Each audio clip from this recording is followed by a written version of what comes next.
Bluff City Media presents the Two Buck Sports Show with your hosts, Rusty Buckets and Uncle Buck. Now, let's get to the show.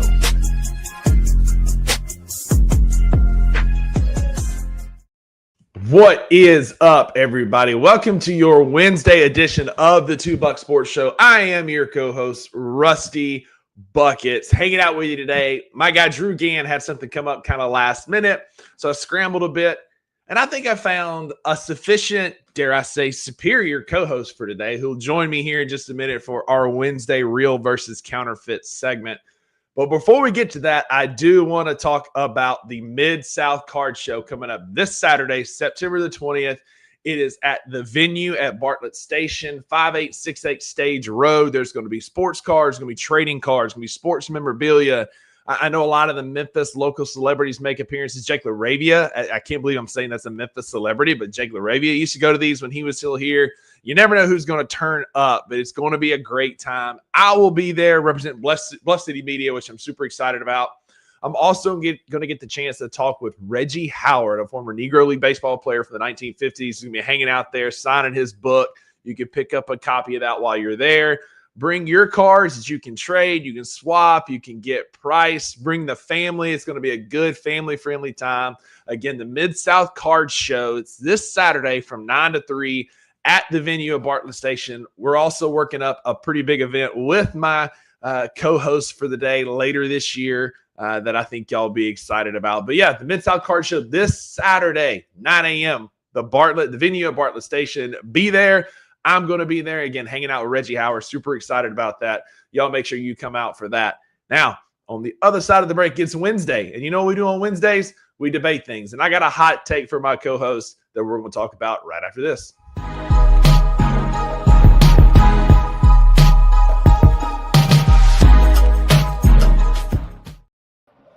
Yes, sir. Yes, sir. Happy Wednesday. I got my guy, Zach Callahan from Grind City Brewing with me today. Zach is just off the heels of his bachelor party, so I appreciate him hopping in here. He's riding high after Indiana Jones diced up a vaunted Denver Sunday. Drew, Zach, I don't know that somebody had a better weekend than you did this past weekend. Man, I had an all-time weekend. Went up to Cleveland for the bachelor party, got to see my guards take 2 dubs while we were there, which was awesome. And then Sunday, hanging out, got to see Indiana Jones dice up that Denver defense. Yeah. All my teams are playing well right now. I'm feeling a little dangerous, man. I got to say it. As you should. We'll talk more about that at the tail end of the show because there is a chance for one of your teams to really make a statement this weekend against a hot Oklahoma team. But in the meantime, we do have some important matters to debate, and those are always debated in the Real versus Counterfeit segment here on Wednesdays at 11 a.m. Central, Monday through Friday. We are live Monday through Friday on Bluff City Media's YouTube channel. But on Wednesdays, we talk about takes. And I've got one today, Zach, that I want to get your opinion on. Saturday and Sunday are very clearly the best days of the week, right? You've got football. You got college football on Saturday. You've got NFL football on Sunday. You can relax, kick your feet up. Most of us don't have to work. If you do, that's unfortunate. You got a weekend throughout the week, I'm sure, at some point. But for most people, Saturday and Sunday are the best days of the week. So saying that Saturday or Sunday is the best day of the week is like saying, what's the best snack cake? And then you automatically throw out like a Nutty Buddy and an oatmeal cream pie. Like they're the goated and you know that, right? So we're just talking work week. So I think, and you can tell me if this is real or counterfeit, that Wednesday is actually the best day of the work week. And here's why. I like Mondays a lot personally because I like a fresh start, but they're Mondays. Everybody dreads them. I know Garfield hated Mondays. Most people hate Mondays because you're coming off the weekend. You don't feel the best. You're a little dehydrated for whatever reason. And then Tuesday, you're just kind of starting to get over the Monday scaries. You're just starting to kind of get in your rhythm. Well, then Wednesday hits. And on Wednesdays, a lot of places host trivia on Wednesday nights. You can go to bars and get Wine Down Wednesday. Like you kind of start getting that weekend feeling. I'll hear an argument for Thursdays because, again, trivia, you get a ton of great like happy hours on Thursday. And then Friday is just a teaser because you know the weekend's coming. You still got to work. You're super unproductive on Friday at work. You're like, this is just ridiculous. Like, I don't want to be here. You're looking forward to the weekend. So it's a wasted day. So Wednesdays is kind of that tipping point. It's the day that gets you over the hump, as some might say, also known as hump day. But, Zach, I think Wednesday is the best day of the week, real or counterfeit? Counterfeit. Oh, It's stuck too much in the middle. That's my problem with it. Is like you can like sniff the weekend coming, but you're still in the middle of that work week, and it's just that like in between too much where it seems so far away from either end of the weekend. And so for me, it's Thursday is the superior day. I'm a Thursday guy. Here's my argument for it. It's Friday Junior. It's like the weekend if you want it to. This all started for me in college because it was like Thursday was the day where you like Sure. Sunday starting at like 3 o'clock. You know, you had to catch up on all your homework, you do all that stuff. You got Monday, Tuesday, Wednesday was still like I gotta lock in a little bit, and then Thursday was like, all right, we're back. And I've just continued to kind of live that. And my biggest argument for it is the best day of the week to have the post work beer is Thursday, in my opinion, because it's like you're kind of kicking things off. You've pretty much done most of your important work for the week already. And you're like, I can go in tomorrow. I can kind of cruise through a Friday, maybe have a couple meetings, do this, do that. But Thursday for me is like when I finish up work on Thursday, I'm like, you know what? I put in a pretty good week. I'm going to have me a beer. And that's why I think it's the best day. I hear that. For me, that kind of starts Wednesday because I've worked really hard on Monday, got my schedule for the week. I've been out grinding on Tuesday and Wednesday. And on Wednesday, I'm like, you know what? I'm making it. I can sniff the weekend. I'm far enough away from that past weekend. It's in the past. You know, my football team didn't look so good on Sunday. On Saturday, they looked good. But on Sunday, the Tennessee Titans didn't look so good. So that's behind me. I can smell the weekend coming. I've got an opportunity to kind of kick it off and start. You know, you can't drink all weekend, in my opinion, if you don't start on Wednesday. And so you start with a beer Wednesday after work. Maybe Thursday it's 2 beers before you start getting into some beers, maybe some brown water, a little bit heavier on Friday and Saturday. And so I like Wednesday to me kind of is that tipping point that it's like, all right, we're falling into the good days. Counterpoint, Thursday night football. Thursday night football is a strong point. I love when we get into Maction and all that stuff. I love it as much as the next guy. 2 parents that went to Mac schools. I'm locked in on it. But there's something about you lock into that Thursday night football and you're just like, oh, we got football. It seems like infinite forever.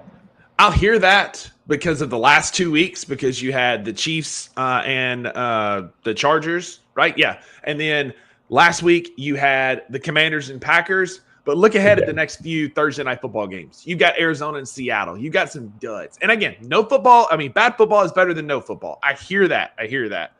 But like Wednesday is also a time for you to earn some weekend credit, right? Like my girlfriend, she doesn't care about sports at all and like nothing else. So her job has changed. So she's not watching her show as much. So I can say this. I'm like, hey, you know what? Let's watch your show tonight. I will miss Wednesday night football. It's important. I need to watch it. But tonight I want to watch your shows. So then on Saturday when Mississippi State's playing, she'll be like, you know what? You missed football Wednesday night. I'll watch it with you today. Look, you're making some good points. I'll give you this. I'll move Wednesday up to my number 2 spot. So there we go. We can make a little compromise there. I think we both agree. Wednesday, Thursday are kind of the best days of the week as they get you primed for the weekend. Either way, y'all let us know. We got an argument for Friday again from Wayno. Look, I hear you. Friday afternoons. It don't matter. Friday's great, but Friday's a majority weekend anyways. We're talking about weekdays. Exactly. I mean, again, that'd be like saying Nutty Buddy bars, oatmeal cream pies, and in my humble opinion, maybe I don't know, maybe the little chocolate cupcakes or little zebra cake. I like action, something like saying we'll say Nutty Buddy is Saturday, or no, since Saturday's the GOAT against college football. We'll say oatmeal cream pie is Saturday, Nutty Buddy is Sunday, zebra cakes are Friday. So that they're obvious, right? It's like rooting for the sun to come up. But after Real versus Counterfeit, I do want to take a minute and talk about Grind City Brewing. Zach, y'all got a big week coming up, a lot of events. You got some trivia coming up. You got some events this weekend. What all is happening downtown, and why do the people need to come out to Grind City Brewing this week? Yeah, man. We got a little something for everybody this week. We're officially into the heart of busy season. You know, it's still a little toasty here, but as the weather's getting nicer, we're diving into fall. So, we kick off tonight like every Wednesday. We got trivia night. General trivia kicks off at 6:30.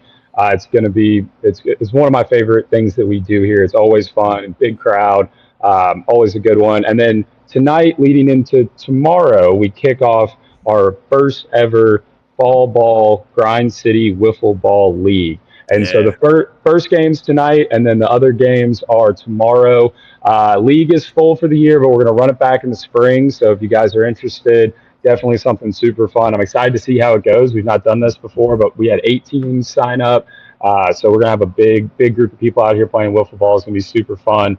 And then Friday, we have a new kind of fun event that we're doing, partnering with Link Up Memphis for their creative night. They're going to have a bunch of creators up here, and they're going to be spread all out throughout the tap room, probably about 10 to 12 of them. It's just a great way to like talk to other creatives in the city, get some inspiration, pitch ideas, just a little bit of everything. It's open to the public. Anyone can come. We're expecting 200, 300 people up here for it. So it should be a fun, Friday night to get involved in the community in a fun way. Saturday, we know what Saturdays are about. They're about college football. So who's on the big screen this week?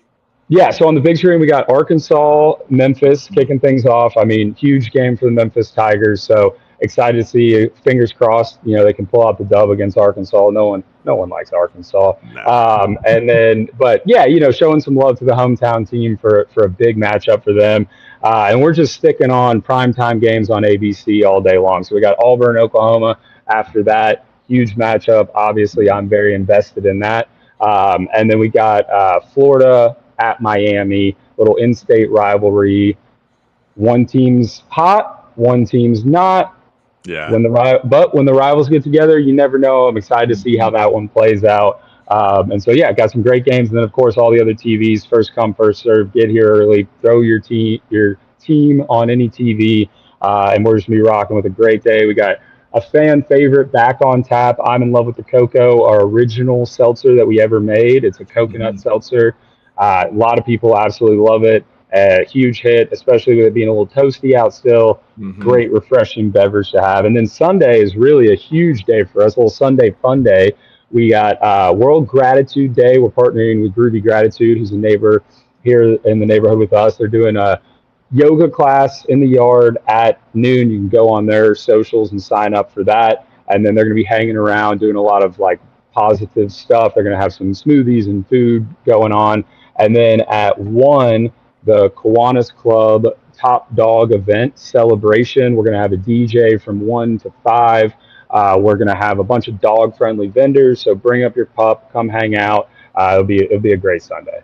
Absolutely. Get us going on at Grind City Brewing this week. Y'all have got to get out, check out these videos. And I would be remiss if we didn't at least mention your steins, right? I got mine on Saturday. I left it at Maggie's, or I would show you right now. I love it. It's incredible. I had multiple Oktoberfest fills on Saturday for the College Football Saturday show. Zach, it's a well-done stein. It's a nice little logo. It's got a good hand feel. It's a good size.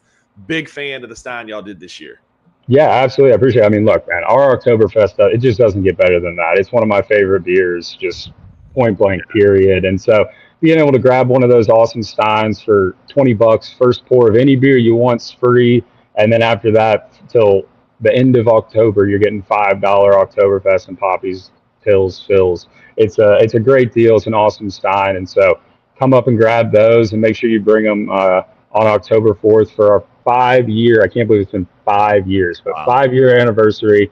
I've been here since day one, brother. We're still hanging around. And so and then it's our Oktoberfest celebration to go along with that, which is, in my opinion, biggest party, best party of the year. It's so big, we put a second bar out in the yard, live music all day, a bunch of food trucks and vendors. I mean, it's an awesome party. And so everyone needs to make sure they come out for that.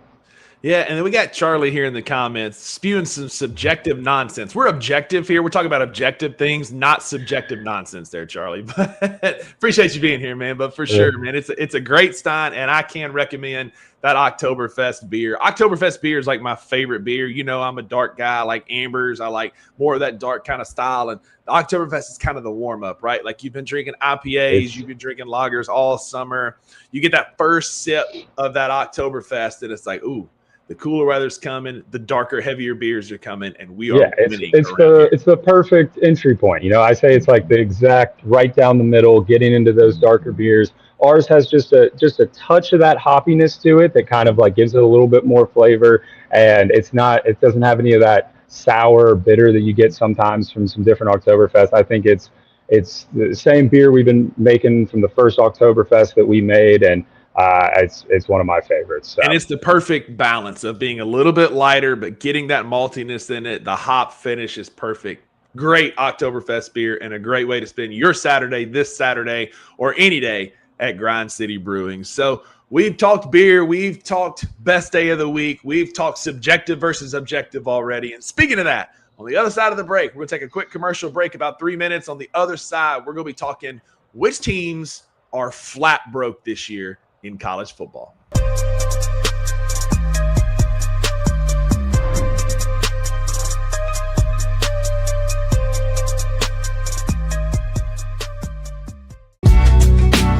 In the heart of the Highland Strip for 27 years, Trilogy Tattoo has helped tell stories for Memphians for generations. Located at 530 South Highland, Richie and his team are waiting to help you tell yours. From tattoos to piercings, your body art should be as unique as you are. Voted a Memphis Flyer top 3 tattoo shop in the city of Memphis since day one. Your story will be safe here at Trilogy Tattoo. Open 7 days a week, Monday through Saturday, 11 to 11, and 3 to 11 on Sundays. They have convenient times waiting on you. Let Trilogy Tattoo help you tell your story.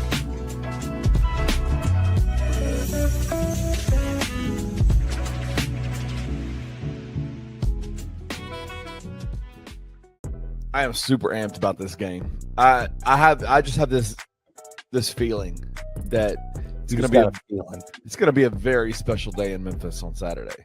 I hope so.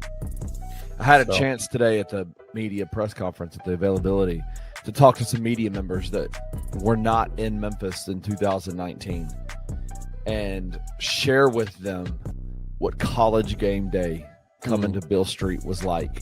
The season feels like a 2019 type of season.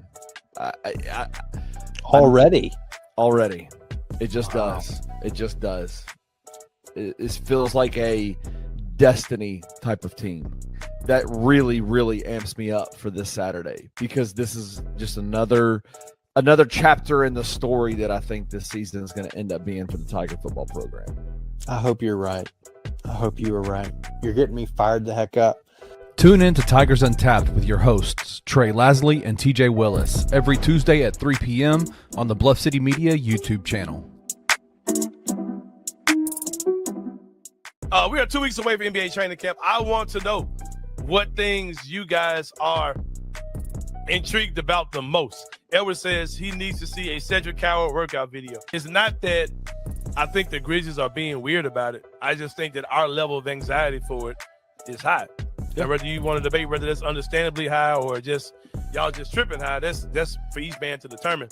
I don't think the Grizzlies are being weird about it at all. Like I think if I was watching something and it felt like they were intentionally showing him working out for whatever reason, I would think that's weird too, man. Like, I haven't seen Brandon Clark pick up a ball in forever, but I'm kind of assuming he's going to be ready to play. Like, I'm not pointing any grand conspiracy about hiding Brandon Clark. Like, I don't particularly have to see Cedric Coward play basketball to think that he's fine or he'll be ready for camp. I haven't seen anybody do anything with a basketball since Summer League. The guys that played in Summer League, I saw them play.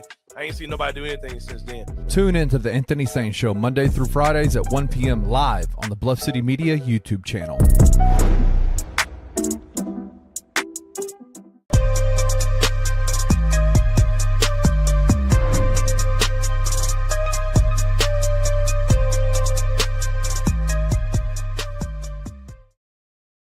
Welcome back to the Two Bucks Sports Show. I'm your co-host, Rusty Buckets, hanging out with my guy, Zach Callahan from Grind City Brewing today on the Two Bucks Sports Show, live Monday through Friday at 11 a.m. Central Standard Time, God's time zone, some might say, because it gets you to bed right on time, and you still get to watch primetime college football. So we're back. We're talking football. If you want any other Memphis Tiger takes, we got On the Bluff. We got Tigers on Tap. If you want more basketball takes, we've got the Anthony Sain Show at 1 o'clock, the Daily Grind at 7:30. We are your home this fall for all things sports. Come hang out with us and have a beer at Grind City Brewing on Saturdays watching college football. And speaking of college football, Zach, Drew and I have talked this week about the AP poll, the teams that are doing well. Yesterday, we gave the teams in our bull market that we're high on, teams that are on the rise that we're buying stock in.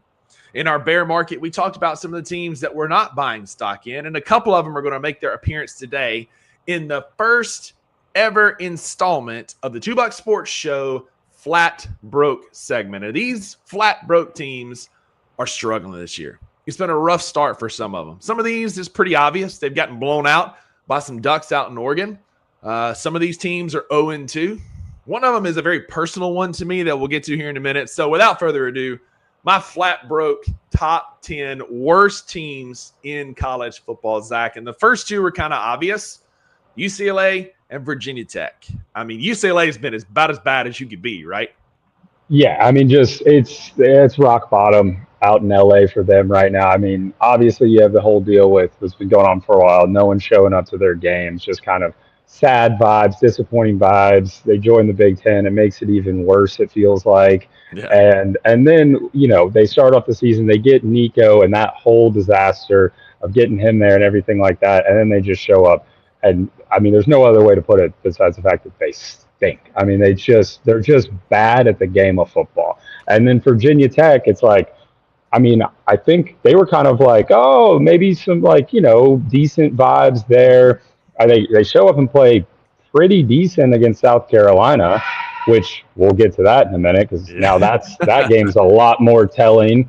And you know, we kind of think that maybe they'd be frisky. I watched a video of Virginia Tech's coach talking about, you know, before the season, talking about like we ended last year on a note where we thought we were gonna, you know, step up and go into the next level next year, and then my boy doesn't even make it to week 4. So I mean, it's both of those, and those are two schools that should have better programs than that. Absolutely. You know, UCLA in Los Angeles, historic type team, players like Troy Aikman that played in the NFL for a long time. Like they've had dudes that could do it, right? And all-time great Josh Rosen. I mean, how could we forget? You know, I mean, it's just Rosen, absolutely, first-round draft pick for the Arizona Cardinals. Never really quite panned out there, but you know, Nico has led just one of the most inept offenses in all of college football, to the tune of being outscored 108-43 across the first 3 games, averaging 16.5 points per game. And Nico has been bad. He cannot throw it to the right team. For all of his accuracy and things that were lauded at Tennessee, they're all gone out the window now that he's traveled to the Sunshine State out there. And speaking of sunshine, there ain't no sunshine in Blacksburg, Virginia. You're absolutely right. There were some glimmers of hope, right, when Virginia Tech went toe-to-toe with South Carolina. I thought, okay, maybe there's something here. But now 2 weeks later, with another common opponent getting absolutely boat raced by Vanderbilt, who is not on said list anymore after perennially would have been on the flat broke list, Vanderbilt is playing good football but should not beat Virginia Tech 31-7 in Blacksburg. You know, one of the best things that Virginia Tech has going for it is their entrance, right? Like it's always been elite, you know, Inner Sandman. It's rowdy, it's raucous when that plays. But then a problem happens when that song ends, Zach. And that's Virginia Tech has to play football. Yeah. And that has not gone well so far this year. 0-3. These two teams are now head coachless and heading into a midseason coaching search, which never goes well. And my favorite thing that I saw was a list of like 5 sitting head coaches. And it was like, I mean, Shane Beamer kind of feels like an obvious one. Clark Lee at Vanderbilt. Like it named off several coaches that are winning. It was like, here's the first 5 phone calls I'll make. And and one of them was Urban Meyer, former Florida, Ohio State coach, you know, sitting out. He said, here's the first 5 phone calls I'll make. And somebody quote tweeted it and said, the first 5 no's you'll receive, and repeated the list underneath it. It was amazing. Yeah. I mean, and Virginia Tech is like, I mean, growing up, watching the Inner Sandman, watching that old school Beamer ball with, you know, great special teams and just, I mean, they were just always a fun, good program to watch. I remember like that Ohio State game where Braxton Miller hit the X button on that spin move, and just like, I mean, it just felt like an insane environment. And like, they're one of those teams I feel like, I mean, you know, the college football is better when they're better. And it's just like, at times are down bad, but I mean, I definitely think they've hit rock bottom here. And, you know, hopefully we'll see what's in store for them going forward. A name to watch, Mike Vick, who's at Norfolk State. They wanted him to get some experience. He's in his first season at the helm of Norfolk State, but I wouldn't be surprised if his name bubbles up as a candidate for that job. But next two on our list, Akron is a bit personal for me, and I'll tell you why. Like, nobody cares about the Akron Zips. Famous alum Nick Saban, already mentioned on the show here. But Akron is a team that nobody really cares about. They're your schedule filler, right? They didn't score for the first 2 weeks of the season. Lost to Wyoming 10-0. Lost to Nebraska 68-0. Showed some signs of life last week against UAB, the fighting Trent Dilfers, and lost 31-28. But when your head coach is a self-proclaimed offensive guru who loves to take every chance he can to go on a podcast preseason, in season, postseason, and talk about how poorly Mississippi State treated you after you beat Ole Miss a couple of times and you had some decent run, only to not even mention the 2018 defense that Mississippi State had, which was a top 7 statistical defense in all of football that year, and you win 5 games, you backdoor into a bowl game because you beat Ole Miss at the end. Joe Moorhead can absolutely pound sand. I hate that dude. Like it's been 7 years since he's been the head coach of Mississippi State, and he still goes on podcasts and poor mouths Mississippi State and our program and what we do. And it's like, my brother in Christ, you are a self-proclaimed offensive guru. We're handling one of the best defenses we've ever had in program history, and you won 5 freaking ball games and barely scored 14 in most of them. Don't call yourself an offensive guru when you can't produce. And now you go to Akron. It took you 2 weeks to score your first point. I don't want to hear that. Akron, always on the flat broke list alongside the head coach. And Mike Gundy, what is happening to the Pokes out in Stillwater, man? Like, Oklahoma State normally is like an 8-9 win guaranteed team. They're going to be at like an access kind of fringe bowl, right? They're usually like a Cheez-It Bowl. Like, there's some of the higher bowls up there. Only for them to go get blown out by 60 points. Like, a sitting Power 5 team in a conference like the Big 12 has absolutely no business losing to another Power 5 team 69-3. You beat UT Martin 27-7. That's great. But then you get embarrassed by Oregon? Absolutely not. 101, Mike Gundy's seat, if it's not already hot, should be starting to warm up. I'm out on the Pokes. They're flat broke, man. It's time to move on. Like, Gundy, we had a conversation on an episode a couple weeks ago about like longest tenured head coaches and stuff like that. And like, there's another one that's on this list where it's like, as the times are changing, if you don't get on board and change some things up, the world's going to keep on turning and you're going to get left behind. And I think that's what they got going on at Oklahoma State right now. And like, Gundy's got some all-time press clips and was a good coach for a long time, but that program needs a fresh start and they need it yesterday. Absolutely. But that's all the time we're going to spend on Akron and Mike Gundy. We're going to talk about 2 SEC teams. I know you were keen to talk about this. Talk about why South Carolina and Florida are flat broken on this list. Yeah, I mean, look, for me, it's like when we're making this list and we were talking about it, it's like there's some teams on here that are absolute dog water. But there's also, we got to add some teams on here, expectations. Let's talk about expectations and where we thought these teams were going to be. And you got 5 and 6 here in South Carolina and Florida. We were talking about 2 quarterbacks as potential Heisman front runners, SEC potential like in the race, and they have come out and they have not looked good. South Carolina, I mean, that first game, you know, we watched it and they won in Atlanta against Virginia Tech. And we're like, okay, you know, getting the ball rolling. Well, Virginia Tech, number 2 on this list, we know that win means absolutely nothing now. And then week 2, they struggled hard. I can't remember who they played, but they were struggling hard in the like SC State or something like that. They were struggling hard in the first half. I remember I was score bug watching that one, like, what's going on there? And then, you know, this past weekend, they just get blown out at home against Vanderbilt. And it's just like,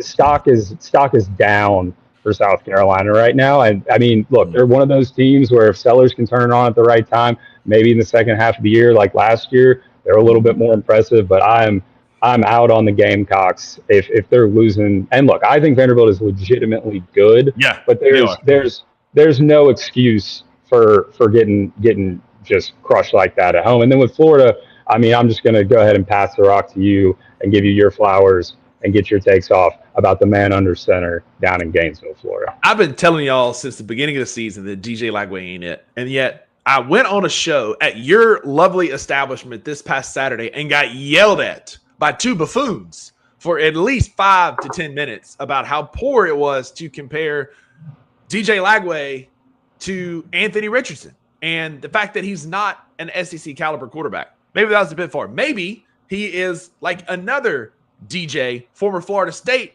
quarterback, DJ Uiagalelei, and maybe he's just not good, because what we saw against LSU was an abysmal quarterback performance.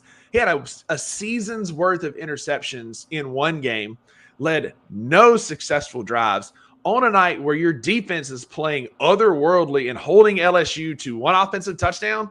Like, you've given up 2 offensive touchdowns on this young season, and you've lost miserably to LSU. You lost miserably to South Florida. And so far, your program has shown nothing resembling a pulse. Your only win being Long Island, the powerhouse that we all know Long Island to be, with an elite level defense. It's because of the quarterback play. You can continue to defend DJ Lagway all you want. Everybody has the right to be wrong. It's just interesting that that's where you would choose to exercise, and not you, Zach. I'm not talking about you. I'm talking about you as the collective out there that might still be on the DJ Lagway train.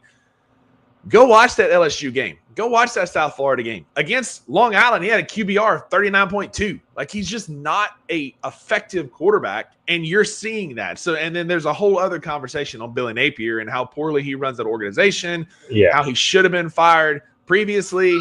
And it's not going to get any better this weekend. Drew and I are going to make some picks on Friday.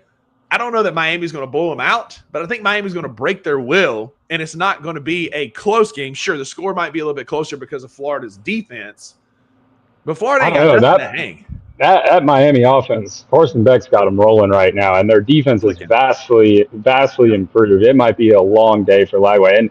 And this, with both of these two teams, it's like, I still think Sellers has potential, and I still see glimpses and his physical stature and everything like that. And I just generally trust the program and Beamer to put him in the right situation. And Billy Napier just ain't it, dog. I mean, he's just not it. And Florida, they're just stuck in this, we get excited about them. They have an athletic quarterback, and they just don't go out and win football games the way they should. And their schedule is incredibly tough.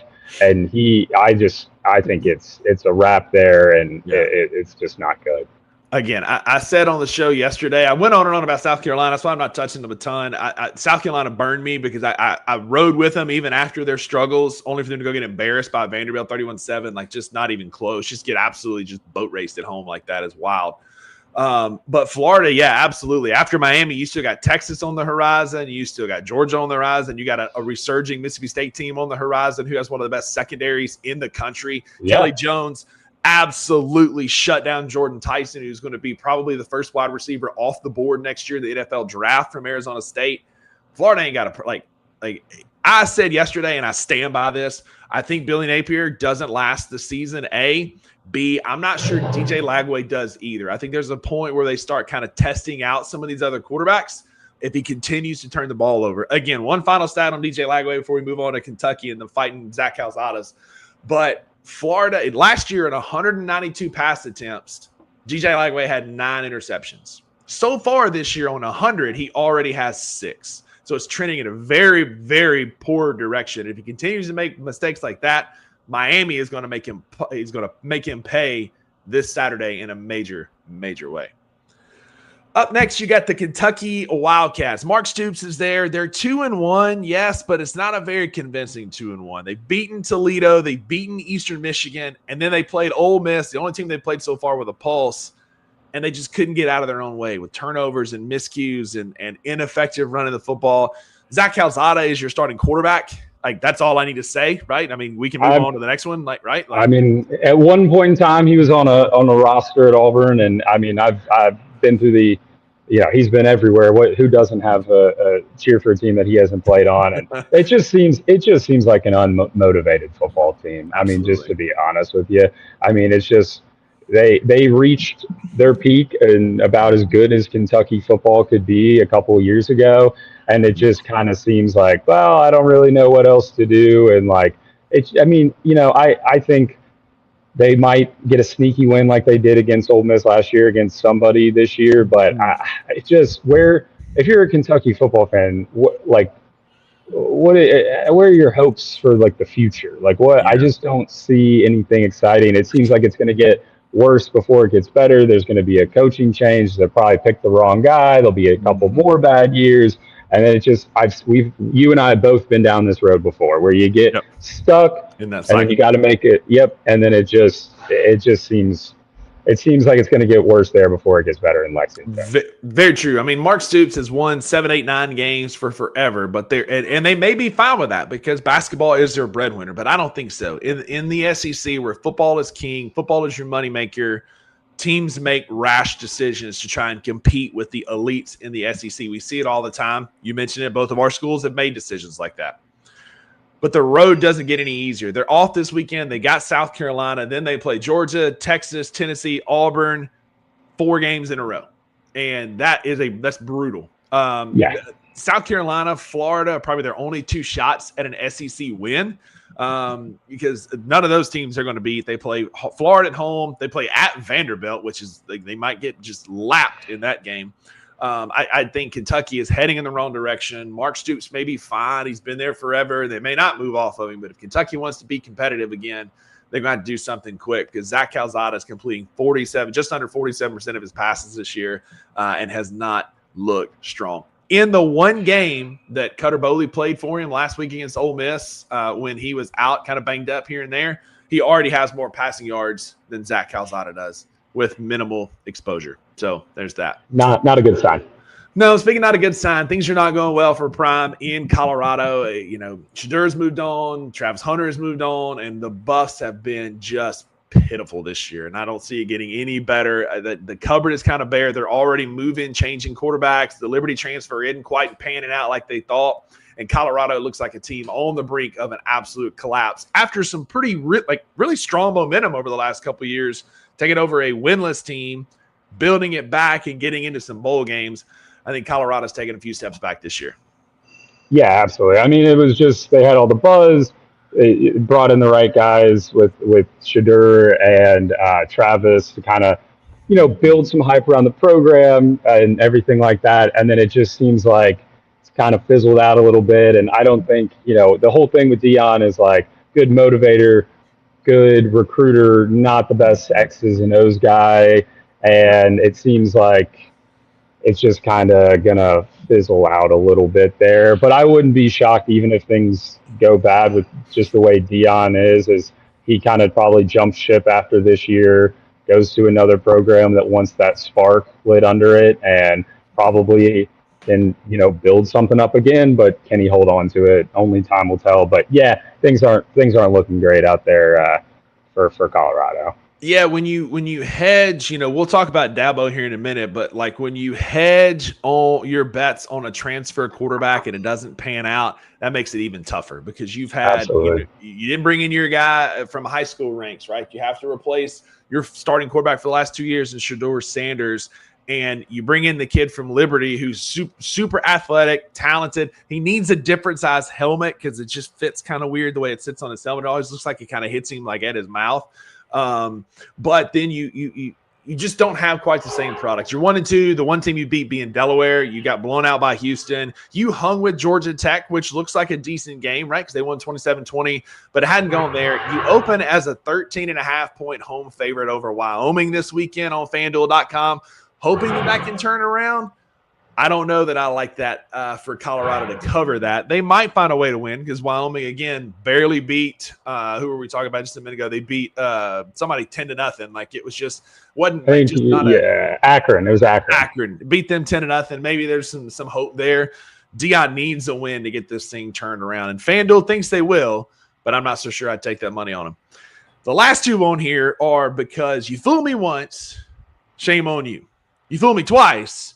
Shame on me. And Clemson and Notre Dame both fooled me twice. I said on the first College Football Saturday show that we had, I thought Clemson would be one of the final 2 teams playing. I said before the season started that they would lose to Georgia Tech. I picked that game on the 2 Buck Sports Show back in August, and then the Friday before it happened. I just anticipated that being the only loss that they had all year, only for them to lose in week 1 to an LSU team that looks embattled on offense. It's a good defense, but their offense is struggling a little bit. But the main reason I landed Clemson on this list, Zach, is because of the tirade we saw from Dabo Swinney. Josh Pate put it best on his show where he said it felt like the child, the honor roll student who makes all A's, gets a couple B's on his report card, and then dad's like, hey, what are these B's? And all of a sudden he's like, oh, well, what? Am I just like the worst kid ever? Like, no. You set the standard at Clemson. You're going to be held to a higher standard, right? Like, you won a natty in 2019. You've won 9 games for 14 years straight. Like, you've been a good program. But to see a little adversity come and Dabo crash out like that on a reporter like he did in his press conference this week tells me that there's some cracks in the Clemson foundation, which is why they make it on this list. Because if your coach is stressing out that much on a very reasonable question that he answered, the reporter just simply asked, like, what was the one play offensively you'd like to take back or do over against Georgia Tech? For him to then crash out tells me that Dabo is worried about this football team. He's been famously like, hey, we're recruiting our guys. We're developing our guys. We're building within. We're not doing the transfer portal. That's fine. All good. But then you're going to have to be prepared for questions and losing to teams like Georgia Tech with a transfer quarterback in Haynes King who came over from Texas A&M and then has played 3 consecutive years in this Tech system. Clemson is reeling a bit. They got a chance to overcome this weekend. They played Clemson at home. They opened as a 17.5-point favorite. Zach, before we get to Notre Dame, I think I'm going to take Clemson or Syracuse to cover that 17.5-point spread. I don't think Clemson's going to lose, but I think it's close again, and a lot of it's because Dabo's unwillingness to change. Yeah, I mean, I definitely think like LSU game, it was kind of like, like when we talked about that game, we were even like, if Clemson loses, their season's still wide open. Right. I mean, I think for me, what was pretty eye-opening was the first half of that Troy game where I was like, oh, brother, these guys just look unmotivated to play. I mean, I was watching this Clemson Georgia Tech game with a good buddy of mine who went to Clemson, and after the game was over, we were just talking and stuff, and he was like, the talent is there, but they just seem unmotivated, undisciplined, and they just don't have that like swagger and leadership that they need to have. Yeah, and it's like a lot of them, from the message boards and all that, like a lot of Clemson players feel like they're there, they got their bag, they're going to hang out for a couple years, maybe like transfer out. They know their positions are safe because Dabo doesn't want to go into the transfer portal and go get a bunch of players. I mean, they brought in a couple wide receivers this year, but 2, I think. But like, it just seems like they've gotten stagnant. The times have changed. It's the same thing we were just saying about Gundy. It's like the times have changed, and it just doesn't seem like Dabo's willing to adapt to that. And I mean, in his crash out, credit to him, where he's like, I'll just go win somewhere else, which like, sometimes like he probably will if he leaves, but it just seems like something's got to change there if they're going to be the standard of Clemson that we've been used to for the last couple of years, because they're just not there right now. And it honestly, on the field, it starts with the quarterback play, because there's been no development from Klubnik, and that reflects back onto the coaching staff who has struggled developing these players. If you're going to stick to your high school players, you got to be able to develop them, and they're not doing that right now, and you're going to lose football games. Yeah, right now, Klubnik sits with 3 touchdowns and 3 interceptions on this young season. He hasn't quite taken the steps in development that you'd hope for. And Dabo's right. Clemson is not going to run him out. They're not running him out of town on the rail. They're not going to fire him. But, like, things do need to change, right? Because there is a higher standard there for a reason, and you're going to have to figure it out. Starting this week against Syracuse, the schedule's pretty favorable. The only other ranked team you have right now being Florida State. South Carolina is always a crapshoot. Games against North Carolina, Boston College, SMU, they will likely be highly favored on FanDuel Sportsbook, FanDuel.com. Your home for college betting this fall. But like there's at least smoke there. May not, there's starting to be some embers, right? Like the fire's starting to burn a little bit. Like there's some things, like this Clemson team is at a pivotal moment, right? Again, not saying that Dabo's not going to have this team finish the season 9-3. And if you win 9 games, at least 9 games in 14 years, Dabo's right. Like, no athletic director is going to fire you. That's not what we're saying. What we're saying is you're not playing up to the Clemson standard, and that's a problem if you're going to continue to be competitive on a national scale, especially when you dig your heels in as much as Dabo has on this one issue that has made teams like Miami and Ohio State and Texas A&M succeed and be so much better as they went and got the guys they needed out of transfer portal, and they're leaving Clemson in the dust. King Meeks makes a great comparison here. He's absolutely right. Mike Gundy and Dabo Swinney both stuck in their old ways, neither of them wanting to change, and you see they landed both of them on the flat broke list. And then lastly, Notre Dame, man. Notre Dame fooled me twice. I picked them to beat Miami. That's fine. They lost that game. It was a competitive game. It was close. Miami's clearly a really good football team.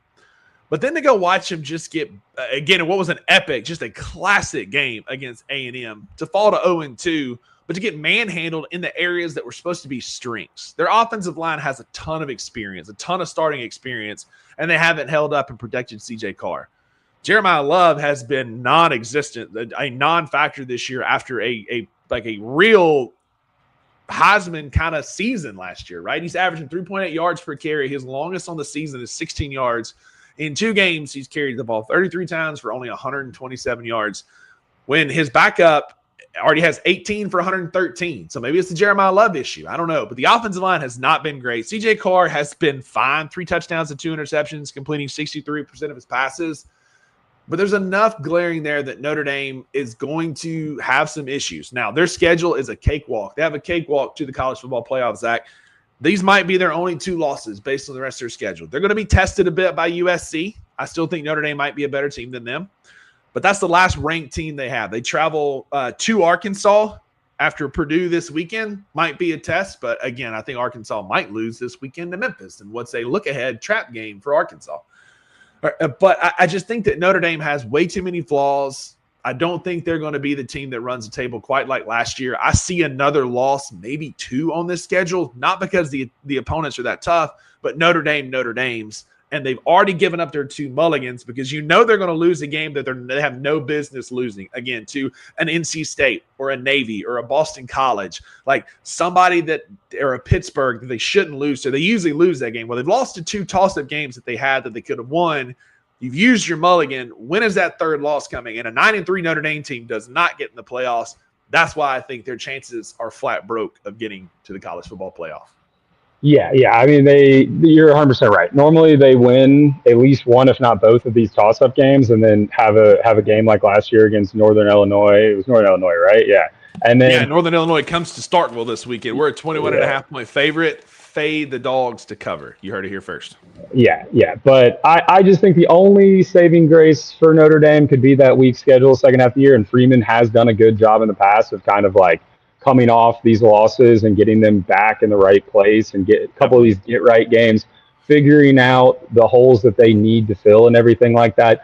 Even if they sneak their way into the playoff, I don't think this Notre Dame team is just on par with last year's, and the leadership of Leonard and dominating in the trenches. I just don't think they're up to that level this year, and I think it's going to be a down year for Notre Dame. They'll probably still win 8 or 9 games, and then they'll recruit again, and the money will come in, and they'll be fine. They're always going to be a good program. Freeman's a great coach, but sometimes your Jimmies and Joes don't pan out the way you want them to, and it kind of feels like Notre Dame is just kind of like in that a little bit of a down year kind of bump after an incredible run to go to the Natty last year. So.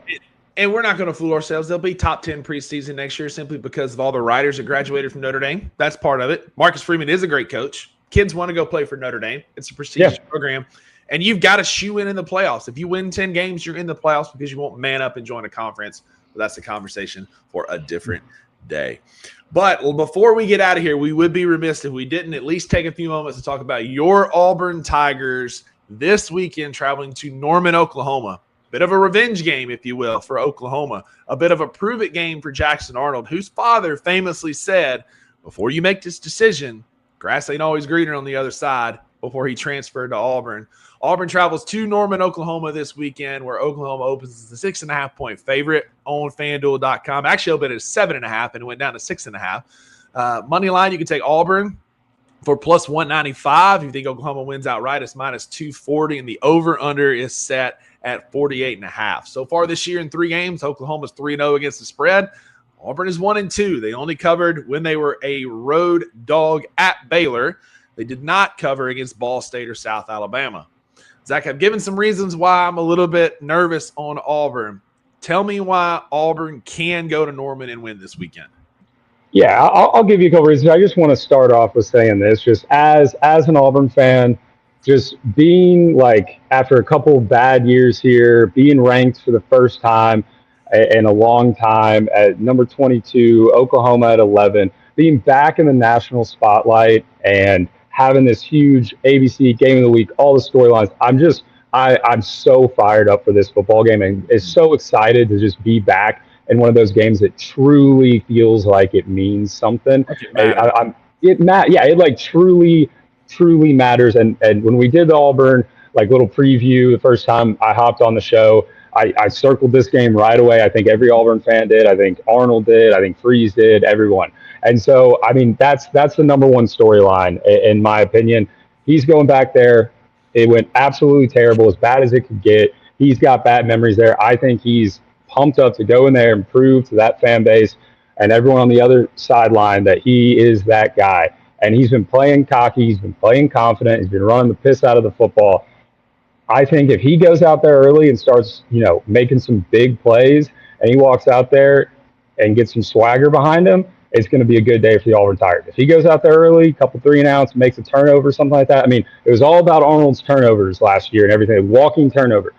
Knock on wood, he's yet to turn the ball over this year. And, I mean, look, Oklahoma's going to go out there. They're going to get theirs. Mateer's a great quarterback, a Heisman top front runner right now. They're going to go out there and get theirs. But there's some little keys in there. If Auburn's defensive line, which has been incredibly good this year, can apply some pressure. Mateer's been known to make some turnovers, make some mistakes. He's always going for that extra big play. If we can get some pressure on him early, they're missing two key players too. Oklahoma is their starting center, torn ACL, out for the season, so that's going to have someone new on the offensive line. And we know how bad their offensive line was last year. It was the worst in Power 4 college football. And so it's been better this year, but now that you're one man down, is that going to poke some holes there? And then their strength on the defensive side has been their defensive line, and their best defensive end is out for the first half after a targeting penalty against Temple last week. So that's another place where we can, if we can establish that run again early. I mean, we've been running the piss out of the football. If we can keep doing that, and then at some point, the rubber meets the road. Arnold has got to start passing the ball to these big-time wide receivers that we have. And when we have talent out there, and if he can get them the ball and we start rolling a little bit, and I think Freeze has really kept that playbook tight, especially these last 2 weeks against Ball State and South Alabama. He's been like, we can run the ball. We're going to run it. We're not going to show too much before we go into SEC play. If he can get the ball out to those playmakers and make this offense two-dimensional, I mean, I think gives us a real chance to win. And especially if we get rolling early, we just have that kind of like underdog cockiness, Arnold's return. I think the storyline lines up where we can get fired up. And everybody's on Oklahoma. And I know Freeze has got them boys fired up about like, hey, no one believes in you and all that kind of stuff. So I think we got a good chance. I couldn't be more fired up. I like it. It almost worked. I think Auburn has a fighting chance. I do, because I do think Auburn has more talent at some of the skill positions. I think the receiver room is definitely deeper in Auburn. I think, to me, you talked about the quarterback play. I think this is going to come down to which non-quarterback can run the ball more effectively. Is it Auburn's running back in Cobb? Is it Blaylock from Oklahoma? Which one of those guys can get it going to take some pressure off of Mateer and Arnold, who are both great runners, don't get me wrong. But which running back can contribute to that to take some pressure off the quarterback so they can make some plays? I think.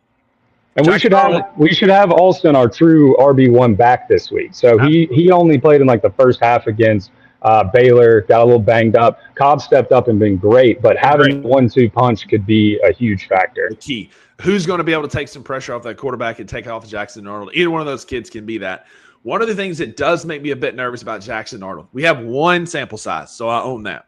But on one sample size, on the road, he's only averaging around 6 yards per pass. They've kept the playbook kind of close, kept the passes kind of close. Can Auburn stretch the field to make Oklahoma be more honest defensively? Because if not, you're going to see a lot box. They're going to keep everything in front of you, and you're not going to be able to get some big plays to kind of open up the playbook or get some running room for Jackson Arnold or for the running game. You're going to need to open up the playbook a bit to keep Oklahoma honest, because Brett Venables is going to have a defensive plan. One thing about it, Oklahoma is going to be ready defensively because of what he does. I think Jackson Arnold has the talent. I think Auburn has the playmakers to open it up. But can he do that on the road is my concern. I will say a little underrated key last year when Oklahoma came into Jordan-Hare. Oklahoma won that game, but people forget Peyton Thorne throws a late pick six. We end up losing. But before that, I think we had 4 plays for over 40 yards. He had 300 and almost 50 passing yards and 3 passing touchdowns. And that was Peyton Thorne. So Freeze has in the past shown he can scheme up a good offense against Oklahoma. And so I'd like to see more of that. My biggest concern, I think, as long as Arnold stays confident early, I think our offense is going to be fine. I think if we lose this game the way we end up losing is it just becomes a rat race and it's super high. Once we get into those high 30, 40 team totals, I don't like, that's where I get nervous, where Oklahoma, I think, can just keep running that score up. And the biggest concern for Auburn so far has been the secondary has not looked good. The tackling's been bad. They've looked lost at times. And so if they don't figure that out, it doesn't really matter what Auburn's offense looks like, because they're just going to be putting up points at will. Yeah. But like I said, if the defensive line can create that pressure early and start to get them rattled a little bit and dominate, because the run defense for Auburn has been incredible. So if we can take away that run game early, get them maybe create a turnover or something, that is where I think we get the advantage, or whatever you want to say. I like that, and I hear that, because if you give John Mateer time, he's going to absolutely carve up a bad secondary. You faced 100%. Sawyer Robinson in week 1, good quarterback. Baylor's going to win a ton of games in the Big 12 this year. Forgive me for not knowing who the quarterback at Ball State and South Alabama are, but they ain't John Mateer. Mateer. And I think Mateer, like, you're absolutely right. Auburn's defensive line being good this year is going to have to get pressure, because if you give Mateer time, he's going to slice and dice and carve you up. But if you can keep him uncomfortable, he's not really been uncomfortable this year. Michigan didn't really get after him. Neither did Illinois State or Temple. Nobody's really put pressure on Mateer. And it's easy to look like the Heisman frontrunner when you have all day to make decisions. And so that is the key. Who's going to take the pressure off the quarterback running the football? Which running back's going to have the bigger day? And can Auburn get to John Mateer? Nobody's done it yet, but they hadn't faced a defensive line quite like Auburn so far.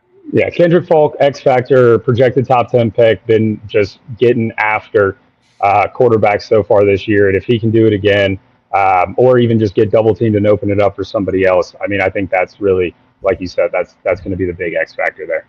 All right, I'm going to put your feet to the fire. It is Wednesday. It is 11:58, heading into the noon hour. I'm going to put you on the spot. Auburn at Oklahoma, 6.5-point home favorite Oklahoma. Over under set at 48.5 on FanDuel. What is your prediction, final score, and who wins? Give me Auburn 34-28. A lot of points. So we're going to smash the over, and Auburn is going to win outright. Yep, that's what I like. I like it. I like Auburn to get out kind of to a decent lead early, get some confidence going, start to rely on that run game. Oklahoma gets back in it, and then towards late in the game, maybe a big turnover or something, we end up getting the dub in Norman.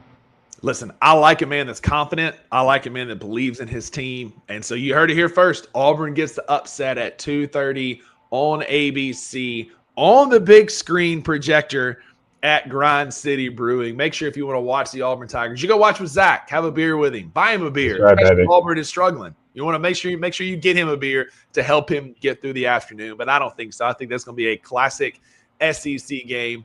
I look forward to watching that one on Saturday. But that's going to do it for your Wednesday edition of the 2 Buck Sports Show. I want to say a big thank you to my guy, Zach Callahan, for joining me today. Talk ball, talk beer, talk events at Grind City. Tonight is general trivia. Is that right? Yep. That's right. What time does it start? 6:30. 6:30. You got any food trucks? Anything going on tonight as well? Yeah. We got a good food truck that'll be here. And then, of course, pick up those Oktoberfest steins. It's on draft. It's delicious. Come out, come early, and come hang out. Absolutely. Get your stein. I've got mine. It's a great beverage delivery system. Make sure you pick it up so you get your $5 Oktoberfest and Poppy's pills for the rest of the month of September and October. In the meantime, go be a friend of somebody who needs a friend. We'll be back here tomorrow with your greased poll. It's supposed to be today. We pushed it back so Uncle Buck and I can yell at each other about why Mississippi State is still on my greased poll, because I think that they have earned the right to be there. But come hang out with us tomorrow at 11 a.m. Central right here on YouTube. In the meantime, again, go be a friend of somebody who needs a friend. And remember, There are no refunds for what you hear on the $2 Sports Show because you always get what you pay for. We'll see y'all tomorrow. Thank you for listening to the $2 Sports Show. If you enjoyed this episode, leave a rating and a review wherever you download your podcasts. Also, like and subscribe to Bluff City Media's YouTube page. We'll see you back here next time.